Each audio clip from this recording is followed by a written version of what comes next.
हल हेलो दोस्तों, स्वागत है आपका आज की इस वीडियो में।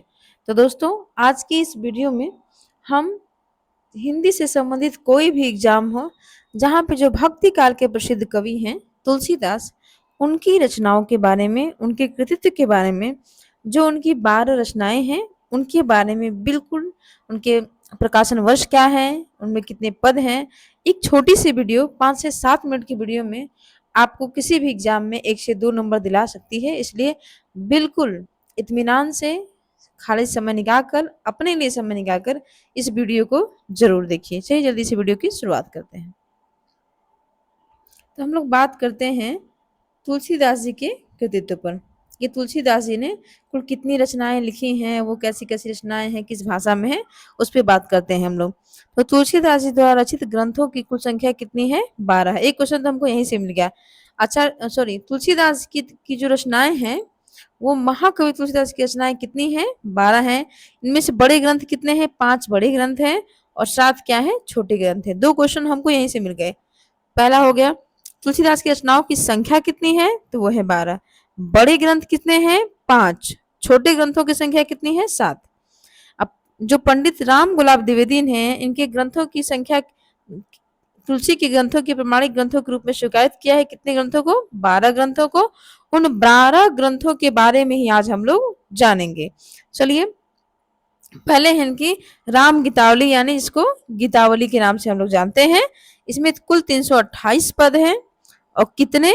571 ईस्वी में ये प्रकाशित हुआ था और ब्रज भाषा में ये रचा गया है। फिर से देख लेते हैं। जो इनकी रचना है गीतावली, इनमें 328 पद हैं। 1571 में ये प्रकाशित हुई थी और ब्रज भाषा में ये रचित है। रामचरितमानस, जिसको कि हम कालजयी कृति के रूप में जानते हैं, उसका जो प्रकाशन है 1574 ईस्वी में हुआ था। वो अवधी भाषा में लिखा गया है। अब बात करते हैं हम लोग विनय पत्रिका, जिसका एक नाम राम विनयावली भी है। उसमें कुल 279 पद हैं, जो 1582 में लिखा गया था। ये भी क्या है? ब्रज भाषा की रचना है। अब हम लोग दोहावली की बात करते हैं। तो दोहावली ये भी इनकी रचना है, जिनमें 573 पद हैं। 1583 ईस्वी में लिखा गया था। अब ब्रज भाषा में ये रचना प्रकाशित है। कवितावली, कविता की बात करें तो कवित्र रामायण के नाम से भी जाना जाता है। इसमें कुल 325 पद हैं। कितने पद हैं? 325 पद हैं। और ये रचना, इस रचना का प्रकाशन 1612 ईस्वी में हुआ था। देखिए, रामचरितमानस बहुत प्रसिद्ध है, बहुत ही फेमस है। विनय पत्रिका बहुत प्रसिद्ध है। देखिए, तुलसीदास जी की सभी रचनाएं प्रसिद्ध हैं। अब तक जो पूछा जा चुका है वो तो अब शायद न पूछे, लेकिन जो नहीं पूछा जा चुका है उसको आप लोग जरूर ध्यान दीजिएगा। तो वो जो कवितावली है, जो कवित्र रामायण के नाम से भी जानते हैं, उसमें 325 पद हैं। 1612 ईस्वी की रचना है और ये किस भाषा में है? ब्रज भाषा में है। अब हम लोग कृष्ण गीतावली की बात करते हैं। तो गीतावली यानी गीत, किससे संबंधित गीत कितने हैं? 61। जो कृष्ण भगवान थे वो राम भगवान की तरह नहीं थे, याद कैसे करेंगे? वो तो कृष्ण थे, वो हमेशा 61-62 करते रहते थे। मतलब यदि जो उनके साथ जैसा करता था वो उसके साथ वैसा ही व्यवहार करते थे। याद रखिएगा, कृष्ण गीतावली में कितने पद हैं? 61 पद हैं। 1571 में प्रकाशित हुई थी और यह भी ब्रज भाषा की रचना है। और बात देख लेते हैं। आगे है हमारा राम लला नछू, नहछू, ठीक है। तो इसमें कितने पद हैं? 20 पद हैं। 1582 की ये रचना है और ये किस भाषा में लिखी गई है? अवधी भाषा में लिखी गई है। आगे देखते हैं पार्वती मंगल, उसमें कितने पद हैं? 164 पद।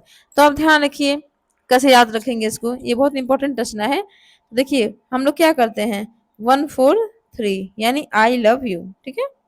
ये 143 होता है, लेकिन ये तो भगवान थे, शिव और पार्वती का विवाह प्रेम विवाह हुआ था। तो ये 143 थोड़ी ना करेंगे, ये क्या करेंगे? 3 दूनी के 6, यानी ये क्या करेंगे? 164 करेंगे। 164, ठीक है। बात याद आ गई आपको? तो ये टिक से आप इसको याद रख सकते हैं। तो पार्वती मंडल में कितने पद हैं? 164 पद हैं, आपको याद रखना है। एक कब प्रकाशित हुई थी? ये भी 1682 में प्रकाशित हुई थी। ये भी अवधी भाषा की रचना है। अब जानकी मंगल की बात कर लेते हैं हमको। किसकी? जानकी मंगल, ठीक है। तो इसमें कितने पद हैं? 216 पद हैं, ठीक है। तो मंगल कितने लोगों के बीच में होता है? 2 एक लोगों के बीच में होता है। अब 2 एक लोग मिले कहीं 6 लोग भी हो जाएं तो कोई बड़ी बात नहीं है। तो 216 पद हैं जानकी मंगल में, और ये भी 1582 में प्रकाशित हुई थी। अवधी भाषा की रचना है। वैराग्य संदीपनी, इसमें कुल 62 पद हैं। इसका प्रकाशन 1612 में हुआ था। ये ब्रज भाषा की रचना है। आगे देखते हैं। ठीक है, और देख लेते हैं। अगली इनकी रचना है क्या, वैराग्य संदीपनी, जिसमें कितने पद हैं, 62 पद हैं, और 1612 ईस्वी में प्रकाशित हुई थी। ये ब्रज भाषा की रचना है। आगे है रामाज्ञा प्रश्नावली, इसमें कुल 343 दोहे हैं। 1612 ईस्वी में प्रकाशित हुई थी। ब्रज एवं अवधी भाषा में रचित है। बरवे रामायण, ठीक है, इसमें कितने पद हैं, 69 पद हैं। ये भी 1612 की रचना है, और एक इसमें है अवधी भाषा में रचित है। फिर से हम लोग इंपॉर्टेंट इंपॉर्टेंट रचनाओं के बारे में फिर से देख लेते हैं। रामचरितमानस, ठीक है, 1534 में प्रकाशित हुई थी। ये अवधी भाषा की रचना है। विनय पत्रिका, जिसको राम बिनावली कहते हैं, उसमें 279 पद हैं। 1582 में प्रकाशित हुई थी, और ये किस भाषा में है, ब्रज भाषा में है। आगे बात कर लेते हैं। दोहावली, ये भी इंपॉर्टेंट है, 573 पद हैं। ठीक, ब्रज भाषा में है, इसकी भाषा याद रखिए। कवितावली, इसको कवित रामायण कहते हैं, इसमें 325 पद हैं। ये भी ब्रज भाषा में है।